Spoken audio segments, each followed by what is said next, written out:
political satire is dead. True or false?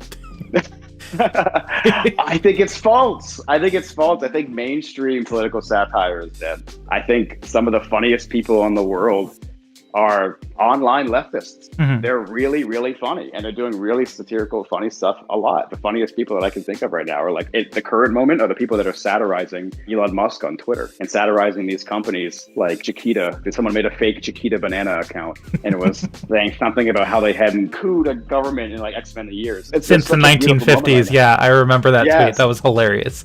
I've been on my ass dying laughing at this. Like, satire is not dead. Satire is alive and well. It's just not in the mainstream. Like, you couldn't get me to crack a smile at SNL right now. You couldn't do it. Even when they were doing Trump like every day, it was never funny because they can never really tackle systemic issues. Like, the point of being like the court jester is to like subversively poke at real stuff that really matters. Mm-hmm. And that's why like there's no funny Joe Biden impressions anywhere in the mainstream. They even brought in the master Jim Carrey to try a Joe Biden impression, and nobody liked it. No, even the master couldn't do it in that setting. And often it's because they just can't touch on real systemic issues. They can only make fun of like, oh, Joe Biden wears sunglasses. Isn't that funny? Or Trump, he purses his lips when he talks and he has orange skin. Isn't that funny? I think part of the problem is the shows like SNL are a little bit lost in liberalism. Yeah. Like that establishment type of liberal mindset where you can't harm the status quo. Yeah. Well, what are you going to do? Hit Trump on student loan debt? Yeah. You got to hit Trump on endless wars? Yeah, like we have all these issues with our society, but like the centrists in government don't want to fix that, and people on SNL don't seem to want to hurt the status quo in that. In my eyes, satire is dead in that way. But like you said, most of the satire is on out of the mainstream, I should say. I also think that like there's a problem with satire too many times becoming real. The Onion is a perfect example because they keep writing like amazing satire, and now like 10 years later articles from the past are coming true, which is ridiculous and really sad and scary. Yeah. I think the angle that I'm trying to take is, since our world kind of is the satire, like the richest guy in the world is already the dumbest man on the earth. It's Elon Musk. He's a fool. He's so stupid. And like everybody can see it now, except for, this sycophantic fan base. It's like we're watching a Simpsons episode. Exactly. It's like we're already there. So my approach to satire in that environment is to be like, okay, maybe it'll be funny if I just make the world a little better and make bad guys less bad. The most recent video we put out was Ben Shapiro endorsing John Fetterman for Senate against Dr. Oz. Yeah, that was a great video. I have to think that we contributed to the win in a very small way. But if anybody asks, I take full credit. But in a world where I can't necessarily make good traditional satire because we already live in the satire, I'm just trying to like undo it and make the world slightly better. I feel like your videos are like a peek into like an alternate reality, like what could have been. And multiverse. Yeah, basically. Oh my God, that's what we've come to now. Just we're dreaming of a Yeah. better society in editing. Just waiting for the portal to open so we can jump through it.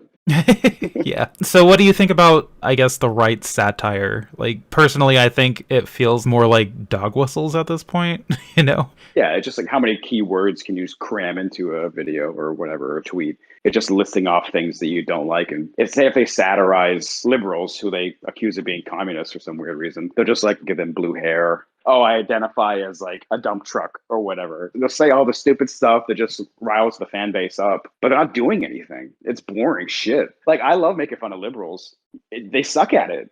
I wish they were better. It's hateful and just listing off things they don't like. It's lazy. Yeah. And I think people can smell that. Yeah, like I think it's called Babylon Bee. Mm-hmm. They try to do political satire, and it just doesn't work. I think if I were to analyze it, I don't know. It's kind of because they're doing a similar thing that the liberal establishment satire like SNL is doing. Yeah, you're just doing superficial stuff that no one cares about. Even the fan base, you might get a little chuckle or a hell yeah out of it because you listed off a thing that they like or dislike. You're not being subversive in any meaningful way, because that would mean they'd have to like step outside the orthodoxy. When you're on the right, I mean, that's part of our current mainstream. There's nowhere else for them to go except like full fascist, like open fascist, but nobody thinks that is funny. Whereas like people that are like on the left, we're inherently outside of the mainstream. Like we live in a capitalist country and people on the left want to completely dismantle that. So there is no mainstream for us. So the only way to be subversive, I think, in this country in a way that's genuinely gut busting funny is to be anti-capitalist, because that's the only way you can deconstruct the society that we live in. Yeah, I think You have that to have that goes. perspective. It goes right down to like punching up instead of punching down. Like, Simplest form. Yep, that's it.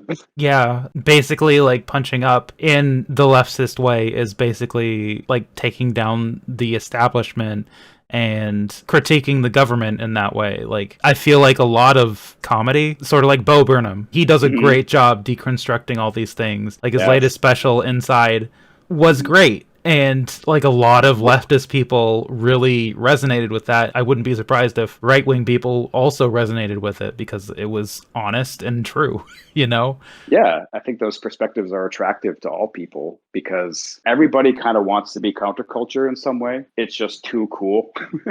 All the coolest moments in American history are counterculture moments. So everybody like intrinsically wants to be a part of that. Some people try to find that on the right. Like right now, it's like people consider like, I don't know, they think that like trans people took over the United States somehow or something. So like Matt Walsh comes off as like counterculture in some weird way, or Ben Shapiro does. But like at the end of the day, Republican media versus liberal media, it's just my side of the establishment is cooler than your side of the establishment. My group of rich guys is cooler than your group of rich guys. And so like, I don't know, it's just not funny. Yeah. At the end of the day, it's just not funny because it's not doing anything subversive. Like the only position you can take in society like that is like, hey, listen, both of your rich guys, they really suck. We're going to punch up at them. You know, punching down, one, it's boring. Two, it's easy. It's just bullying. If you're punching down, you're just bullying. So like, I'm not totally against bullying though.